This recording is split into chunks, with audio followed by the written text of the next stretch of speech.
నెల్లూరు జిల్లా ఆత్మకూరులోని స్వచ్ఛ ఆంధ్ర స్వచ్ఛ దివస్ కార్యక్రమంలో మంత్రి ఆనం రామారెడ్డి పాల్గొన్నారు. తడి చెత్త అప్పుడు చెత్త వేరు చేసే విధానంపై మహిళలకు అవగాహన కల్పించారు. అదేవిధంగా ఆత్మకూరు మున్సిపాలిటీ పరిధిలో పలు అభివృద్ధి కార్యక్రమాలకు శ్రీకారం చుట్టారు. పట్టణంలోని పురాతన దేవస్థానమైన అలగనాథ స్వామి ఆలయం వద్ద నూతన కళ్యాణ మండపం కోసం 53,30,000 రూపాయల నిధులను దేవాదాయ శాఖ ద్వారా విడుదల చేస్తున్నట్లుగా ఆయన వెల్లడించారు. స్వచ్ఛాంధ్ర ప్రతిజ్ఞ నేను నా పరిసరాల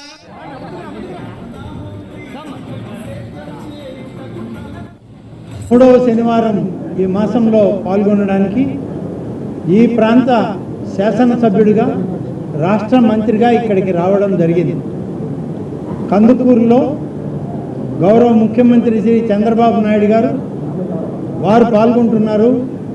అక్కడ శాసనసభ్యులు మన ప్రాంత పార్లమెంటు సభ్యులు శ్రీ నాగేశ్వరరావు గారు, శ్రీ ప్రభాకర్ రెడ్డి గారు, అలాగే పురపాలక శాఖ మంత్రి గారు, జిల్లా కలెక్టర్ గారి ఆధ్వర్యంలో జిల్లా అధికార యంత్రాంగం అంతా అక్కడ పాల్గొంటారు. ఆత్మకూరుకు వచ్చిన సందర్భంలో తడి చెత్త పొడి చెత్తను వేరు చేయడం అనేటువంటి అవగాహన సదస్సులో పాల్గొని ప్రమాణాన్ని నిర్వహించి స్థానిక ప్రజలతో కలిసి కొన్ని ఇండ్లకు వెళ్ళి వాళ్ళు ఏ విధంగా చేస్తున్నారో పర్యవేక్షించడం కూడా జరిగింది.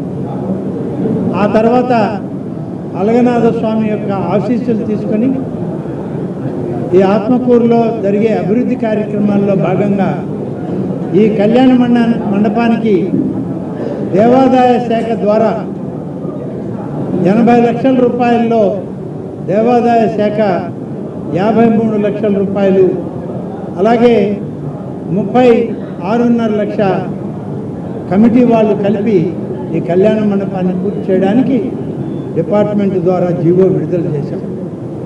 వీటన్నిటితో పాటు మరొక ముఖ్య విషయం, గౌరవ ముఖ్యమంత్రి శ్రీ చంద్రబాబు నాయుడు గారికి మా సోదరి బలహీన వర్గాల సంక్షేమ మంత్రిని శ్రీమతి సవిత గారికి ప్రత్యేకంగా ఈ నియోజకవర్గ ప్రాంత ప్రజల తరఫున నేను వారికి ప్రత్యేక